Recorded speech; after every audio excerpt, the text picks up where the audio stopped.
All right, ladies and gents, we're going to go ahead and get ready to rock and roll, and we will be diving in here for the day.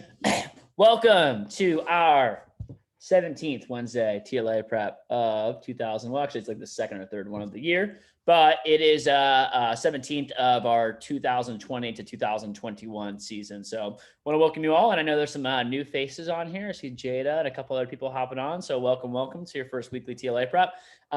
This is the Leadership Academy, and we are just coming off of what was an awesome, I like to say, especially for being a virtual event and going to very many live VCA events. I thought our event this weekend was absolutely stellar. They did a great job at a regional level, and it was great to see so many people, over 500 people in attendance at that event.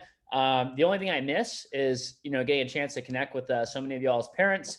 I like being able to be there physically with everyone and see everybody, but it was really good that I think we had an opportunity to get so many different parents that were on. So if your parents were on that event, I'd love for you to send me some feedback and just hear a little bit about what they thought about it and how are things looking for you moving forward. So I want to give a quick kind of just re-recognition to the following people, all these people that were promoted to official district and branch manager positions from this past weekend. So congratulations again to our DMCs and moving forward with your official district manager promotions, as well as our branch manager promotions that took place this weekend. And thank you for being a part of our 2021 summer leadership team. Right now is a time, I think, if you're not on, well, here's the two things. It's really time to get to work. And if you are on this list, I think you already know that. If you're on this list, it is the ball is, it's time to get the ball rolling. It's time to actually start moving. And literally what you're doing right now is going to directly impact the influence and success of your office this upcoming summer. What you're doing with social media jumpstart, the way you're preparing, the way and level of engagement that you have on calls like these, it's all going to impact that. And if you're not on these lists, okay, it's also time to get to work, because it's time to earn your spot as an assistant manager or whatever position you're looking to earn for the summer of 2021. And so all year long, we've been talking about how to manage time, how to manage money, energy, people, and self. But, one of the reasons that we teach you all this is so, number one, that you can be better versions of you, better versions of yourself, better versions of the people that you can step into so that you can graduate as a 5-star recruit. But also, part of it is actually applying this stuff. You can learn about it all year long. We can read books, we can take classes on it, but it's one thing to know something, and it's another thing to actually be able to do it, apply it, have the skill set. And I really think that is really coming up for a lot of you all, your opportunity to apply and test and see what all do I really know in a lot of these areas is going to be this upcoming summer. And so for people that are hopping on here today, I will announce that we're going to have some assistant manager promotions here pretty soon. And I want to talk a little bit about what that process is going to look like as well. So if you're not on that list as a branch or district manager candidate, or if you have someone or a fellow friend in your office that is not currently a branch or district, make sure that they are on this call coming up on Thursday. So this Thursday from 5 to 6 p.m., we will have an assistant manager opportunity meeting, which will just be a chance for me to network with all the candidates in the division. If you have been going through TLA this whole entire fall and you were here last summer, you remember that we separated our group into essentially two groups, A squad and B squad, and the people that were on pace to run an office next summer and the people that were not on pace to run an office next summer. And so if you're a part of this group, number one, this call is especially for you because there'll be assistant manager applications going out next week. And the following week, we will start our official assistant manager training series from anyone that's been accepted as a full-time assistant manager. And if you just started with us this past winter break, or maybe, later on in the fall or even in the spring, and you're on one of these calls right now, this is really just to give you a taste and a little bit more info and insight as to what can be available for you in the summer 2021, what leadership opportunities are available, and what you can start doing this spring to set yourself up for one of those opportunities here as well. I think one of the most important things that every single person in the division has to be doing right now is building momentum with your social media jumpstart, building momentum with your personal sales, building momentum with your habits, your energy levels, your planning. And then we're really building momentum all up into the March Madness push. That's really what's coming up. March 1st to March 15th is the March Madness push. If you don't and haven't done so already, make sure you get out your calendars and write down March 1st to March 15th. This is the push that we need to go big for. this push directly really carries us into the summer. Once we get into April, we're really in summertime mode, for the most part. This is the only push that we'll have this spring. The only other push is SE1. That's the next push after March Madness. Okay. And we all know how intense and exciting SE1 becomes.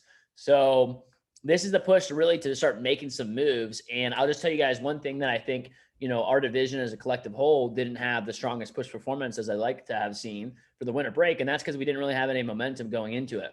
We really had a strong performance for SLC and Capture the Cup, and had a strong fall performance overall, September, October, mostly November, but about midway through November, a lot of our offices and performers started letting their foot off the gas a little bit and putting a little bit more onto the brakes. And that lack of momentum is what caused us to have a low push. So now is the time for us to start making moves and build the momentum. If you're in your offices, now's the time to get PRs on the team, to get friends in, to actually recruit and build our team so we can go big for the March Madness push. And it's also an opportunity for a lot of y'all to make some last minute startup moves. If you're an assistant manager candidate, this is your time to shine. The actual assistant manager official acceptance dates will happen the week after March Madness. So March Madness, literally March 16th is when official assistant manager acceptance is begin taking place. So that's really your last chance to kind of get noticed, get on the radar on a divisional level, make a statement, boost up your career sales, and kind of make a case as to why you should be an assistant manager for the summer of 2021. So some quick other calendar updates. Number one, coming up on February 13th, we have our next management prep that will only be for branches and districts. Okay. And then also it is finalized. So if you guys want to put it in the calendar, branches and districts, divisional kill meeting will be the weekend of the 19th, 20th, and the 21st. It will be an in-person event. And I'm looking to see what that will look like, but it'll probably be a taste of a meeting. And we'll probably also, I'd like to do a little bit of fun stuff if we can, maybe on the back end on the Sunday. Assistant manager candidates / sales reps or AMI candidates. Okay. Again, we have the AM opportunity call this Thursday. Next week, after Thursday, all the applications will go out. So people will have about 4 to 5 days to submit those official assistant manager applications. And then next week, your district managers or your respective PSM or myself will be doing interviews just with the people that have submitted applications. So this is for full-time assistant managers. I'm looking at, again, the people that, someone like Kate or Deanna or Madison, the people that have been with us for an extended period of time and you've been through TLA. This is not like you didn't just, it's not your first time hopping on these calls. This is the chance. This is really, you'll be submitting those applications next week and having official decisions. And then on February 8th, which is a week from this upcoming, February 9th, which is a week upcoming from this Tuesday, we will start official divisional training calls for head, lead, full-time accepted assistant managers for the summertime. Everybody else, you'll have, we'll still have an opportunity call on Thursday, but you'll have a couple more weeks to kind of earn your spot here before we make official decisions for part-time assistant managers, some full-time assistant managers, AMIs, and those decisions that will happen at the end of our March Madness push here as well. Want to give a friendly reminder on assignments.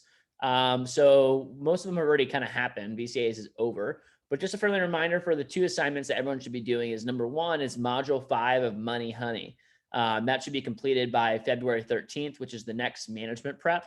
And then finally, it is we're doing the book club, Win the Locker Room first. If you are an assistant manager candidate, you're just hopping on these. You don't have to do these assignments, but I would highly recommend it. It's a great book. I think you get a lot of value here away from it too. So you should have already finished module 4, the investing module. And now we're doing the last module of Money Honey, which is taxes and wrap up. Again, these 3 modules are kind of like to help you set the tone. You got to start off with the basics first when it comes to finances. But this is where it gets kind of fun. And this is also the stuff that you want to know. This is the stuff that actually, look, savings is helpful. Learning how to budget is helpful. You don't get rich from learning how to budget. You don't get rich from saving your money. You don't become very, very wealthy from those things. Okay. You become very wealthy from these things, learning how to make more money, right? That's the first thing too, is like, until you're making 100 grand a year, you just need to focus on making more money versus, saving more money. You just need to focus on increasing your income. But learning how to invest, and then also taxes is a big thing that will either make you, help you save a lot of money, or it will really, really hurt you. So those are two things that I highly recommend. Again, if you haven't watched module 4 yet, go back and do that. And then module 5 is going to be due by February 13th. And of course, we have the Win the Locker Room first here. So coming up, again, you should be at chapter 3, should be completed by the February 13th management prep. So we're going to start to debrief a little bit, probably starting next week. We will begin debriefing a little bit of this book on the first and second chapters as we continue to go through it here. And then I just want to give a friendly reminder for our social media jumpstart program of where everyone should be at. So there's 4 keys. And again, if you're an assistant, this is mostly for branches and districts, but a lot of assistant managers, you're doing similar stuff with your respective manager, and they're going to have you work on a couple elements of these too. So first one, activity number 1, build your attack list.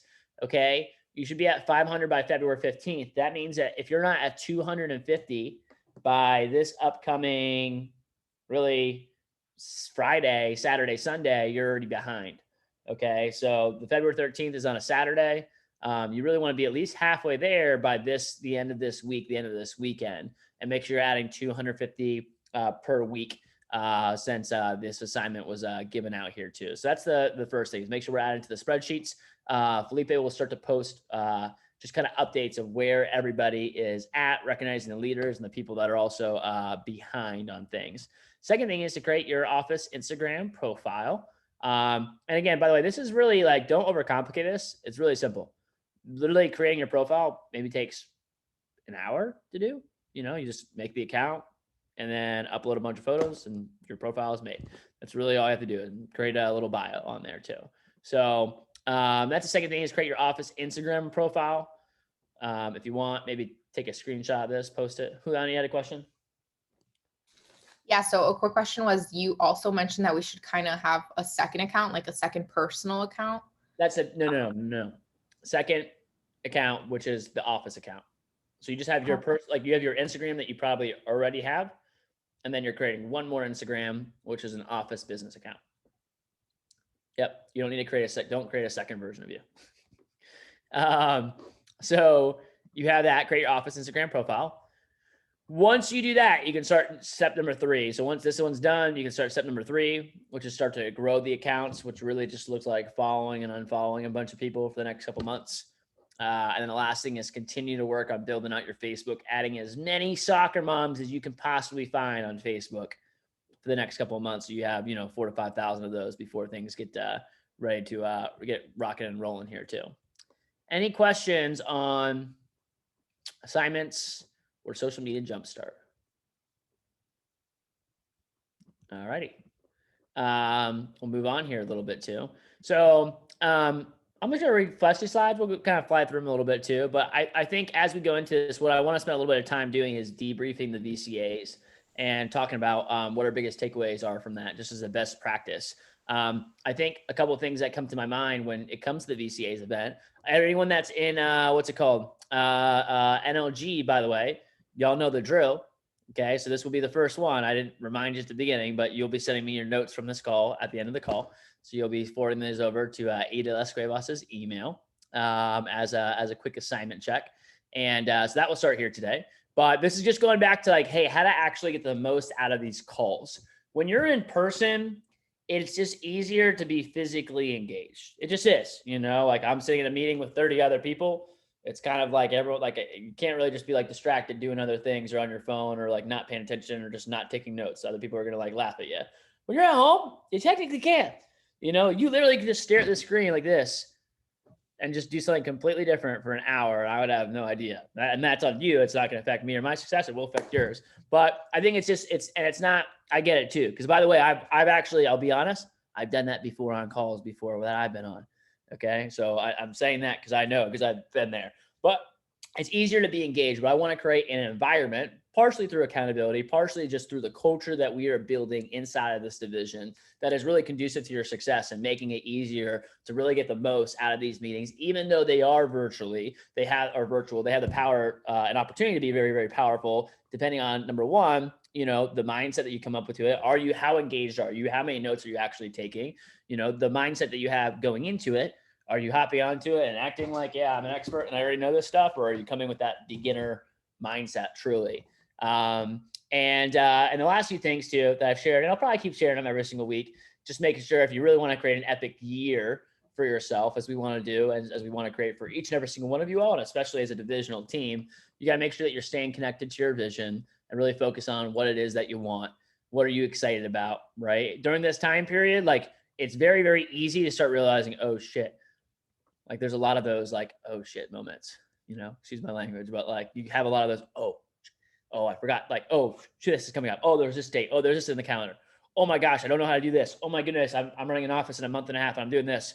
Oh my goodness, I'm trying to be assistant manager. I don't even realize I have done this. Okay, there's a lot of those that start building up. And it's like, where were those the whole fall?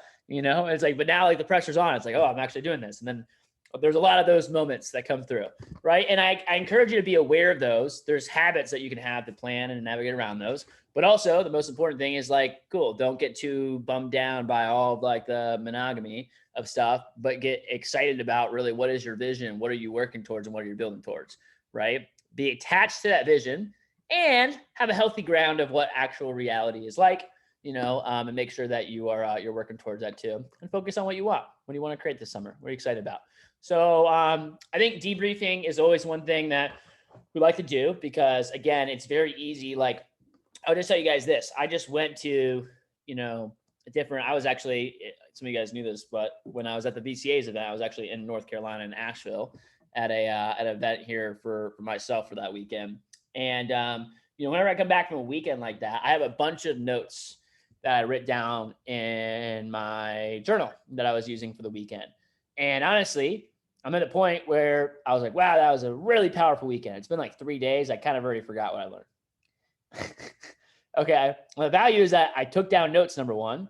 And number two, I already have a set time in my schedule where I'm going to go back through that, take some time to review and reflect on it. And I'm actually going to take my notes that I wrote down and transcribe them onto my computer into a more like formatted version of that. Okay. That's going to help kind of like those aha light bulbs. Oh, it's a big transformative event. It's going to actually lock that stuff in. If I don't do that, it kind of was a waste of time. It kind of was a waste of money and a waste of event, and just think about how many conferences do you ever go to where you're like, wow, I learned a lot. That meeting that I had, that SLDM that I went to, that was awesome. Alex, thanks for inviting me to that. Andrew taught me this thing. Great. And then it's like 3 weeks later, you already forgot what you learned and you're not doing any of it anymore. Right. It's like, are you actually implementing the things that you're learning? So I think here's a couple of quick best practice is to actually debrief with other people. Another best practice is to take notes. Second thing would be to review your notes, actually look at them. And I like to do something I think something that's helpful is doing some sort of transcribing process. Okay. Back in the day when you used to need to learn training, what we do is we'd script training, meaning you listen to, everyone's like, what's the script for training? Well, you make it because you're going to listen and watch the videos and type it out yourself. And the reason we would have people do that is because when you type it out yourself and listen to it, like your brain is processing the information as you go versus just saying, hey, here's the script, read it. You're actually like learning as you go because you actually have to write it down. Your brain processes more information when you actually have it written down and you're taking the time to write it down. So I think one thing is like literally just taking your notes and maybe they're all jumbled and maybe just going through and reorganizing them or copying down to something else.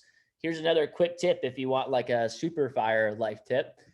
This is something that I kind of started doing recently is when you have notes or you have something or you read a book and you're taking notes on it. Okay. After you finish the book, wait 2 weeks. Like I read a book. Okay, great. That was so great. I took some notes on it. I got a lot of takeaways. Wait 2 weeks so you can actually let the information kind of settle and digest, right? Go back to either the parts you bookmark, highlighted, or what notes you took down. And I would just get out little note cards. And the most fire nuggets, the most important takeaways that you have from it, take them out, write them on the note cards, right? And just hold on to that note card stack and just do that for like the conferences, the events, the books, the podcasts that you listen to, right? And eventually you're going to have a big old stack of note cards. Imagine if you just reviewed that stack of note cards before you went to bed each night. Imagine if you actually like knew literally everything from all the books and things and conferences that you read. It wasn't just like, I kind of know it. It was like, no, you know it. You actually took all those concepts with you beyond, not just like a little piece of nugget from that one little book that I read. Just a little quick tip. So just there's different things you can do for debrief, but I think revisiting the material is important. So that's what we're gonna spend a little bit of time on doing right now, and then we're gonna do some role play here. Cool. Yeah, I got that from somebody else. Jason Capital, I think, is where I saw that, and I was like, wow, that's a pretty fire idea. I think I'm gonna start doing that for myself. And he's like, yeah, he was talking about how he like actually knows all the stuff from all the events that he goes to, and it's like, you might read a book on investing, but then it's like, I can tell you guys, there's a lot of books that I read before that I literally couldn't tell you anything in them. And if I actually had the most fire nuggets and takeaways that were important for me, and I was like looking at those, and you just kind of scramble them up. So you just kind of like look at them, and you're like, oh, I almost forgot about that one. That's good. And remember that, and then you kind of take them and you kind of go to the back too. And it's just a good little healthy stack of all your biggest takeaways and light bulbs from things that you're learning. So little tip there. All right, let's continue on. So let's debrief the VCAs a little bit, get out your notes from that event. And here's another best practice. Okay, is you have your notes out, and I'll be looking for your biggest takeaways. And the other thing is sharing them and speaking them out loud can also help lock those in for you. The other thing is just take notes on other people's takeaways. Maybe there's something that you missed. Maybe there's another thing or a light bulb moment that somebody else had that you're like, oh, I actually didn't even have that down in my notes. Something that I missed, or like I didn't really even think that was a big deal. Thanks for reminding me and sticking that out. So I think this is a healthy opportunity for you to be engaged and take some notes on what other people are sharing as their biggest takeaways. And also, I'm always curious too, like look at what the veterans' takeaways are. It's always really, really funny. I used to have an inside joke with some of my other veteran peers when we'd run certain meetings, because it's just really funny to hear what certain people's takeaways are. It usually is a very strong reflection of like where they're at. When it's like, you have like a run that fire meeting and sales meeting, everyone's like, a manager's ever run a team meeting and the rep's like, oh, like, what do you think about the meeting? Oh, it was awesome. I love the S at the end. It's like, what'd you take away? And it's like, I should read the manual. It's like, what? Like that was what you took away from the meeting? It's like, we told you that in training, dude.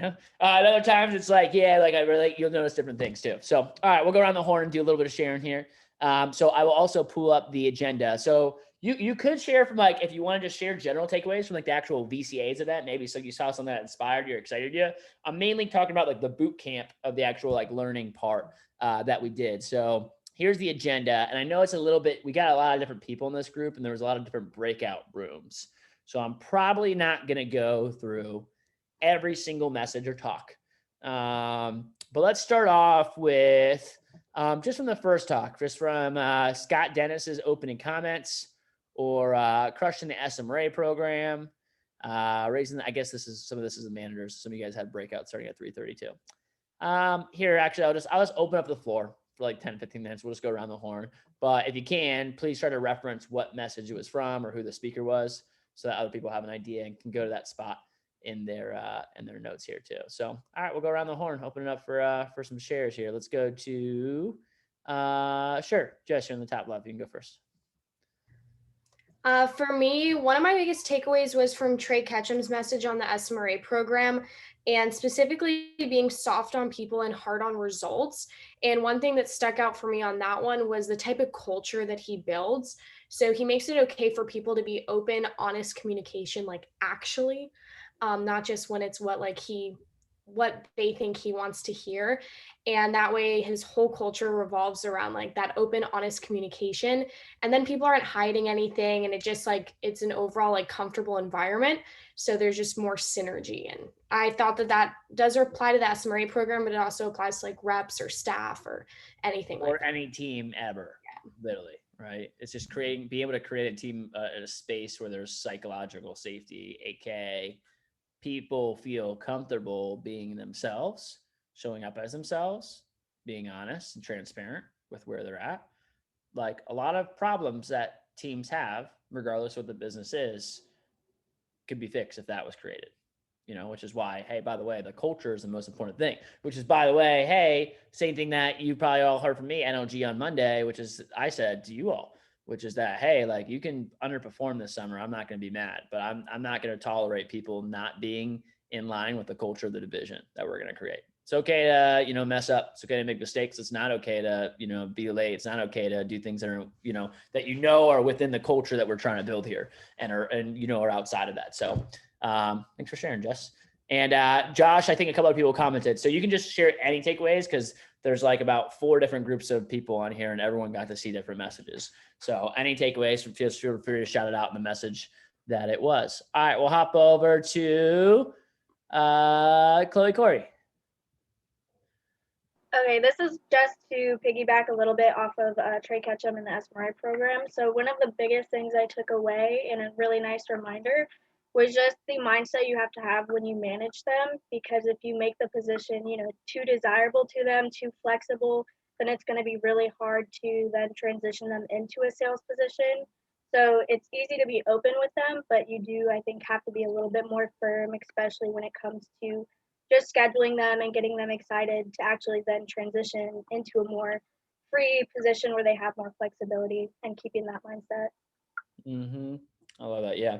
Yeah. I mean, it used to be, you know, it's one thing when a rep shows up late to a team meeting by a minute or two. And by the way, I would argue having the same standards with your reps, right? But it's different when like SMRA, they're on the clock or it's an hourly job.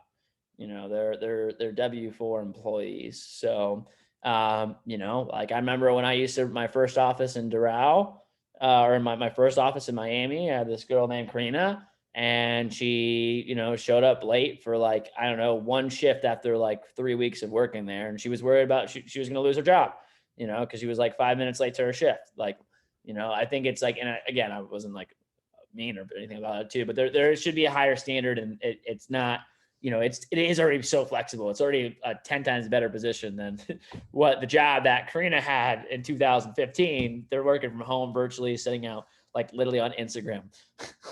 They're getting paid to scroll through Instagram for hours. So, you know, it's already a pretty awesome, flexible position. But you got to make them excited about the sales role tool. All right, let's keep going. Let me go to Ramirez, and then I'll hop over to Audrey. Yeah, so my couple of my biggest takeaways came from Castell's, you know, his talk, talking a lot about investing into your SMRAs, like invest a lot, you know, do what you got to do. And then I really just got really hyped whenever he would talk about the, you know, the immaculate culture that he brought up as one of the key successes as a BM. You know, creating that high performance mindset for your representatives, you know, to all be super high energy and make sure you're always, you know, I don't know, basically just grinding. And I just really liked like the way he talked about culture just got me so hyped. And I was just like, I just thought it was awesome. Creating competition, you know, pairing your top reps, like all that stuff is just, you know, some really good best practices. Yeah. And I know we talk about culture quite a bit, but you know, the reality is if you like, you know, as a branch, you can mess up quite a bit of stuff, but if you can create you know, get some good reps, kids in the team, create a really exciting culture and build really great relationships with them, then you're going to have some success. You know, I think Jonathan did that last summer with like, I could list you off like 20 things that Jonathan did awful last summer. And, you know, he's still a top performing branch, but he did a good job with that. You know, Mason, his first summer, I could list 20 things that Mason did awful that summer. I don't think he knew his left hand from his right hand metaphorically in Cutco. I think all Mason was good at, he just like sold a lot of Cutco, got a couple studs in the team, really built a kind of cool little crew, exciting culture, and they were excited about it, and they had their thing going, and they stayed around it. Everyone performed, and boom, 250K branch, you know? So I think that it's not the only thing that matters, and there's a lot of other pieces in there, but if you can do that, you know, it's going to help quite a bit. So love that. All right, let's go to Audrey, and then we will go to Taylor. Cool. So one of my biggest takeaways was from Brian Hurlman's PDI talk. And I think this is one of my biggest areas of opportunity is just the relationships you create with your reps. And when you create like a good relationship, that is equivalent to retention. So speaking with your reps every single day, obviously, like I know these things, but am I executing them at a high level? Am I retaining people? I wouldn't say I'm like amazing at creating relationships and connecting with people. So I think this is a big opportunity for myself, and it just stood out. Yeah, the lost art of PDI.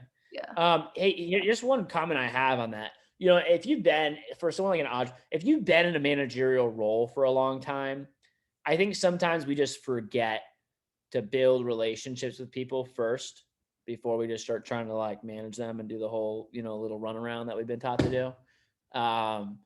Because we, are so focused on recruiting as many people as possible and building a massive team.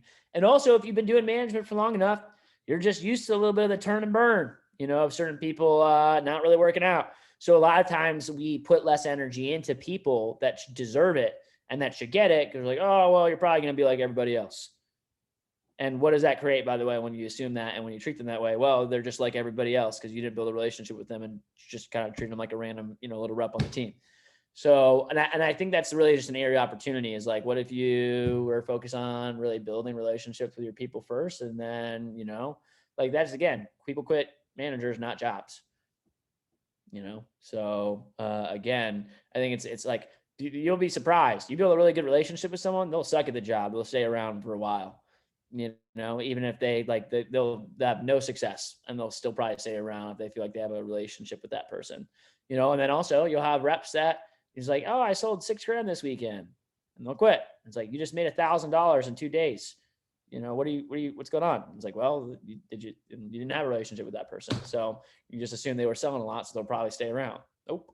So it happens. So I think just, making that first and foremost, right, is actually like doing it. And it can be hard, right? Because you have so many people on the team, but I think just being genuinely curious and making that like a priority in it, I think is a good feedback too. So thanks for chiming out, Trey. Who else? Taylor? Then we can go to Franklin. So something that I was reminded about during the boot camp in Jonathan's talk was the importance of having a Champions Club culture. I remember that during the beginning of when I was hired, I went to Champions Club and it helped me so much, but it's not something that I necessarily remembered was like an instrumental part of like doing well. So just like being reminded that that's something that I definitely want to do to make sure that I have an influence over everyone every day if they decide to show up. Yes, ma'am. Yeah, the only reason we don't do it as heavy in the fall and spring is because a lot of students are at school and classes and have also different like biological clocks. But during the summertime, once that thing gets rolling, I mean, everybody knows like if you started the job last summer and you had success, you were probably in a lot of those morning workshops, a lot of them. And I'll tell you guys what, like this is event to event attendance. This is like get them to the event. Goes right back to, hey, people quit managers, not jobs. Like, do you have a relationship with them? Well, if you don't see them and you only talk to them on the phone once for like 5 minutes every single week, it's pretty hard to have a relationship with that person. It's different when you see them every single morning at 8 a.m. and then you see them in the team meeting on Wednesday, and then you talk to them a couple of times throughout the day. It's a lot easier to build and cultivate relationships with people too. They get trained a better skill set, a little bit more involved in the culture and to the team. And the most important, and by the way, what's the biggest thing that affects their results because they come to Champions Club each morning? The phone jam. They book demos and they get more appointments in front of them. Okay. And that, by the way, is just like a side note of like, hey, when you run a good meeting, it's like the question is, do they have more appointments coming out of that meeting? If you teach them a bunch of hot skills, but they don't have appointments in front of them, well, they're not going to really sell more. They might have like gotten a great light bulbs, but like they don't have appointments in front of them, so it's not really going to affect their results that much. So just making sure that like, hey, when they come to meetings and specifically Champions Clubs, that's your number one, in my opinion, opportunity to influence, especially if you're a branch manager. Look, you don't have a lot of time. You'll quickly realize that your schedule is like jam-packed from like 8 to like 8. Okay. It goes. And then the whole day goes by and you're like, what the hell happened today? Okay. There's not a whole lot of time outside of team meetings and Sundays, paycheck meetings. There's very rarely a time where you have an opportunity to impact significantly your sales performance, your relationship, the culture of your team, and the performance of sales that day and their individual performance outside of Champions Clubs. That's your opportunity to do it, and you're going to run them one way or another. So that it really comes down to driving attendance to those meetings and making sure, on a Sunday night, how many people do we have confirmed for Monday morning Champions Club to kick off the week? Love that takeaway. Let's go to Franklin and we'll go to Mason and then we'll go to Gelsis and then we'll go to role play. Awesome. So I really liked Brian Hurlman's talk. I mean, I think you said it, but like that guy could fire me up to anything. But I did like his talk. I liked how much like importance he put on PDI, because it's kind of something like I always knew like it was like important, obviously. But when he said like events are like the water to your reps, but like PDI is their oxygen. Like they need it. They need it every day. And that kind of put in perspective for me like how like important the PDI actually is.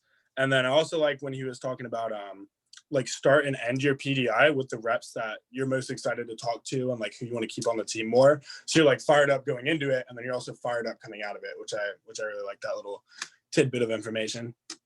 Yep. That's like an energy management thing is really like a tip that it is. Actually, I had a call with Jonathan yesterday. We were talking about schedule management. That was one of the things I talked to him about. It's just like, hey, protect your own energy.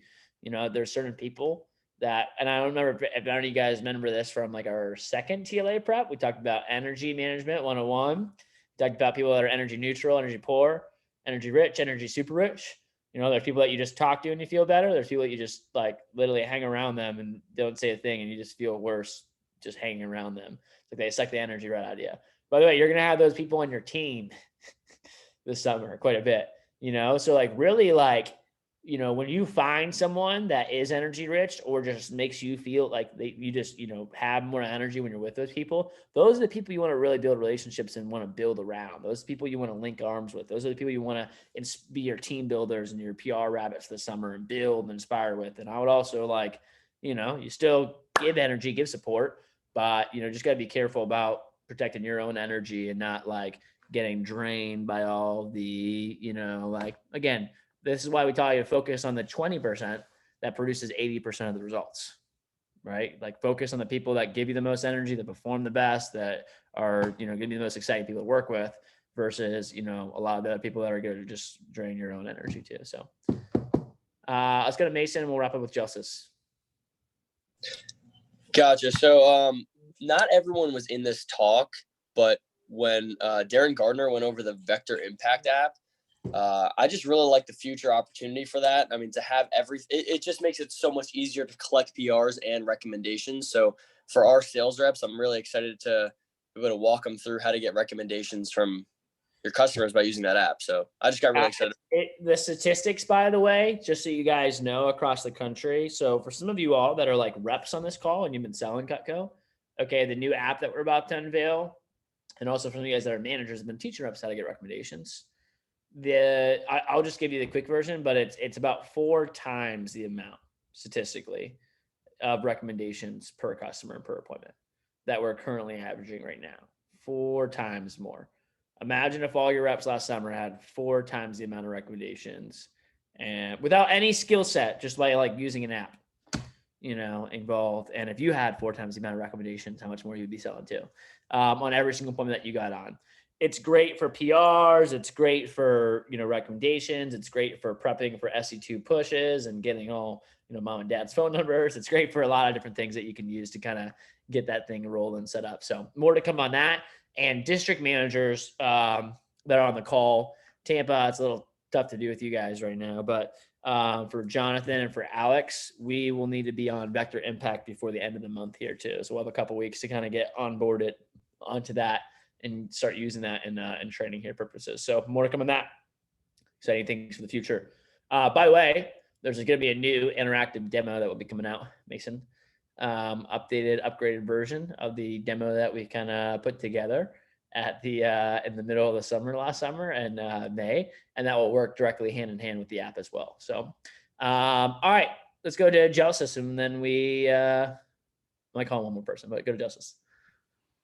So something that really stood out to me, I think Ben is the one who said this, that it was like treat your PR calling as if you're making like $120 an hour rather than treating it as like, oh, I just need to like reach the number 5 or 10, whatever your number is, like to really give it your all.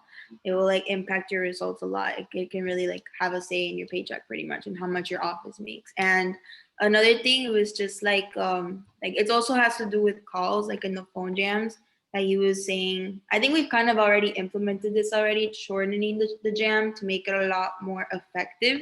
It's shorter but more effective. So they were just mentioning like, oh, like do something that gets them excited. So like every 25 minutes, you know, like you take a 5-minute break and like you just keep going to just make your phone jams more effective too. So it's mainly like about calls and stuff that I also took out. Yep.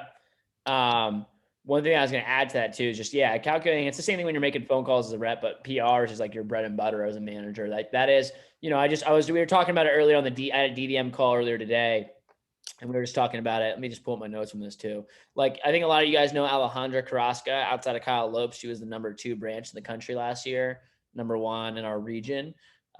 She sold $380,000 in the summer. Here's a little fun fact. 350,000 of that came from people that she personally called herself. Okay. So, and by the way, that's your number 1 determining factor in your success is your personal calling efforts, So I want you guys to wrap that your head around that. You could probably count, and this is from the top performing office in the country. You could probably count on about 30 grand worth of CPO coming from people outside of you. The rest is going to be on you. So if you're not setting PRs, if you're not making moves, that when you see a branch that sold, this branch only sold 30 grand. Yeah, they didn't set PRs this summer. That's where it came from. Web and Craigslist. The rest you have. And here's the thing is too, it's like, well, maybe you have AMs or, well, again, as a branch, you don't really, or SMRAs. Okay. But think about it this way, the efficiency in the back end, when a manager, a branch or district manager personally sets their PRs, okay, it's double. If you set 20 PRs as a manager, that equates to about 10 people walking through the door. Like 10 people are coming into your interviews. When an assistant manager sets PRs, it's about half of that. So they set 20, it's about 5. When an SMRA sets PRs, it's about 1/3 of that. Okay. So just so you guys have an idea too, you setting 20 PRs is like AM setting 40 PRs. You setting 20 PRs is like your SMRA setting 60 PRs for the week. Do you know how much you would have to pay to have SMRAs set 60 PRs for the week? How much that costs? Okay, here's a quick math. And this is actually if they're probably efficient with it, which sometimes they're not. Take 60 and divide that by about 1.5 PRs per hour. So it's about 40 hours times $11 an hour, not including taxes, $440. Okay, for them, that's how much you would have to pay SMRAs to be equating to your 20 PRs a week. So just keep that in mind. Again, the most important thing you can do is set your PRs and thinking about it of hey, this is Alejandra was probably thinking about her $3,000, $4,000 weekly paychecks as a branch this summer, when she was setting those PRs and cranking them out, not being oh, this is $5 an hour work. I don't know why I'm calling these people, and think about a different perspective. So that's the biggest thing, anytime you're not unhappy with your income, I would just say, what's your PR set number at? Because if it's low, then it's you ain't got any excuses. That's why, and as managers, it's different. We might pay people $10, $11 an hour to do it, but it's way different, performance and overrides that actually does in affecting our business. And it's how we get everything going there too. All right, I actually would like to hear from, I know Nick, you're raising your hand. I'd like to hear from someone that is someone that started in the past couple months, like Josh or Jada or someone that's on here right now. Just maybe one of your takeaways here. Someone that's not a branch or district. Sure, Josh, you want to chime in? Whoop.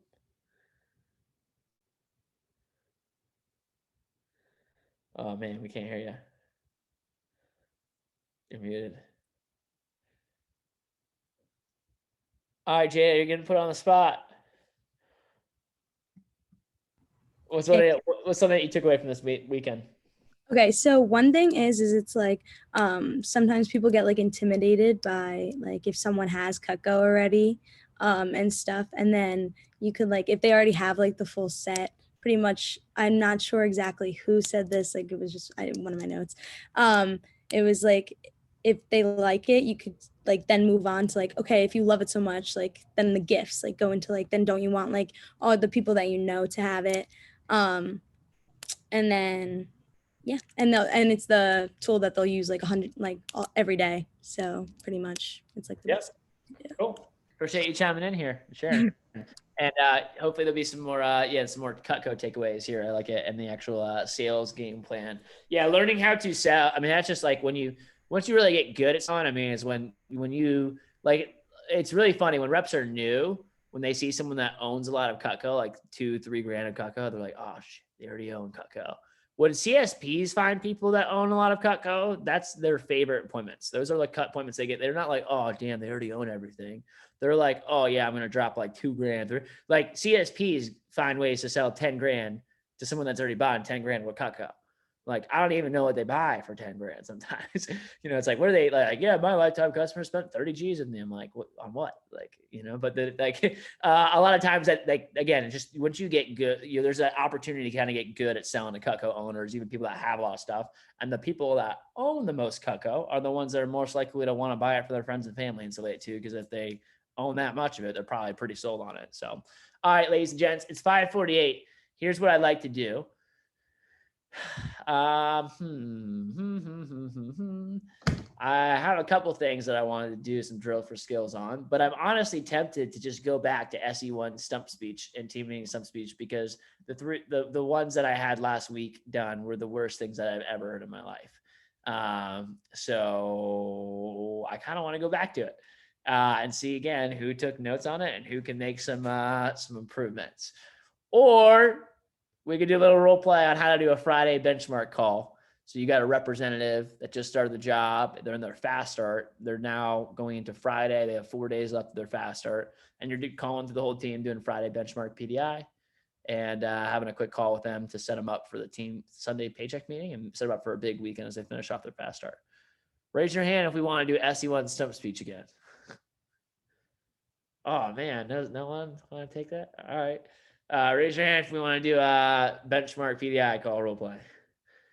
All right, great. That's the one we're going to do. So I'm going to give you guys a couple minutes in the breakout rooms to figure it out with your teams, to practice it, role play, figure out, hey, what are the things that we should hit on during these calls? And then I'll call on a couple people and have them role play the call with me. Cool? All right, I'm going to put you all in a breakout room. I'm going to put you guys into rooms of 3. Okay, 3 people, so that you have a little bit of nuances here to kind of figure it out together as a team. That way, also, if there's some people that are new, you guys can lean on some other very veteran people to support. So again, topic is it's a Friday PDI. There's 2 times where we do a lot of outgoing PDI: Tuesdays, Fridays. This is Friday morning during the summertime, sometime between 9 and noon. You're calling through the whole entire team, and you're having a quick conversation with them about a couple of things, which is probably number 1, set them up for Sunday, set them up for a big weekend. We call it benchmark for a reason, and helping them finish off their fast start strong. So we're going to go ahead and do this, create the breakout rooms. Talk to y'all in a second.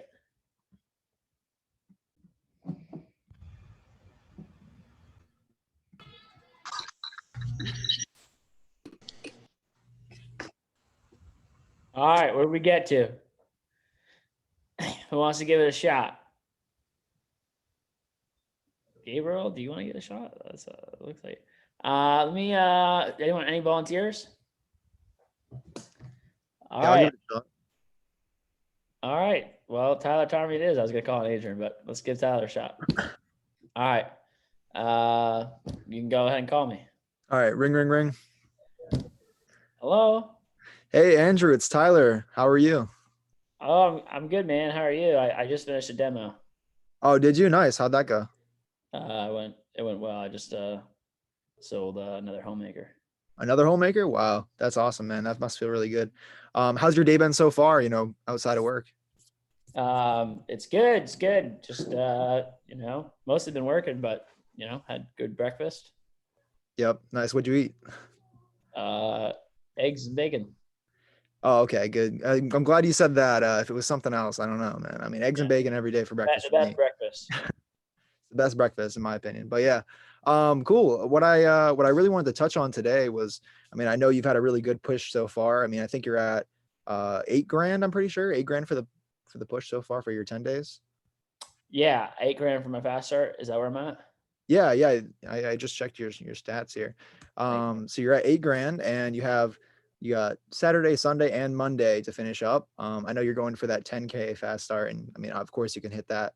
I just wanted to see how you're feeling like going into the weekend. Do you want to, do we want to up that goal? Is that something you're really confident with? Like, how are you feeling?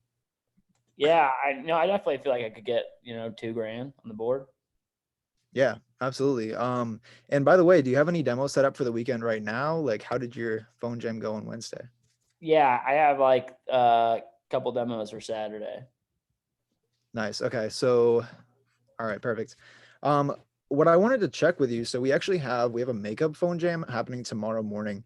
What time are your demos tomorrow? Like, do you have availability? We have a makeup phone jam from 9 to 10. We're doing that as a team, and I'd love to see you there. I know that would really help out you with your results and pretty much ensure that you're going to get that extra $2,000 in. Yeah. Yeah, I have a demo at 9 a.m., 11 a.m., and 1 p.m. tomorrow. Okay, cool. So, yeah, what we can do for you, the time is from 9 to 10. Since you have a phone jam, since you already have a demo, what you can do is, try to reschedule that. If they're really not open to rescheduling, then, don't worry about it. But I would really just let them know, hey, I have a meeting at the game up. It's gonna be really important that you're there. You're gonna want to make sure that you have some demos on Sunday, just because, we want to ensure that you're all set for the weekend.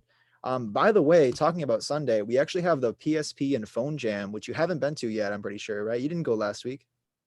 Did I go to last week? I just started. No, you didn't. Yeah, definitely Okay, not. I didn't cool. see you there. Yeah, it's actually really cool. I'm glad that you're gonna have your first one this weekend. I love these meetings. They're really fast paced. The standard's pretty high when it comes to numbers, but as long as you're showing up with plenty of numbers to call, you should be all set as well. So that starts at 5 and it ends at 7:30.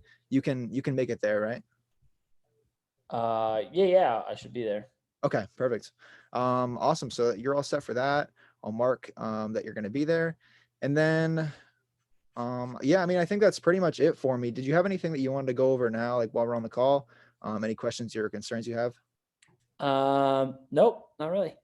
Okay, perfect. Well, I will see you tomorrow at the makeup phone jam. All right, sounds good. See you then. All right, bye. All right. Cool. I would open up for actually, just real quickly, one or two quick things that Tyler did a good job of. Breakfast. Breakfast. You guys ever seen that? All right, never mind. Sorry. That's all I thought about. Adrian. Yeah, I liked how he asked him what times he has his demos. Instead of like rescheduling, I would probably just like have him phone jam after maybe. But ideally it was good. It was good as far as like he had him like, oh, like asked him what his demos were. He asked him how far he is from his goal, 2K, and then told him, hey, you're not gonna cut it with 2 demos. You should definitely get on the phones. Cool. Yeah, it's just at 6 o'clock right now. I'm going to give some couple quick laser feedback here on this one. Okay. Now, Tyler was kind of crunched on time. I think if you were paying attention to it, ideally this should be like a 5-minute call, probably at least. Okay. For each person that you're having on the team. It's a little bit different when role playing. And I know we were tight on time, so that might've been part of it, but I probably would have dove in a little bit more. Great job with building rapport at the beginning of it. Here's the thing. If I'm a representative going for a big weekend, and I have 3 demos booked up, and I have a demo at 9 a.m. during the makeup phone jam, what's better, me doing that demo or me rescheduling it and booking up 5 more during that morning?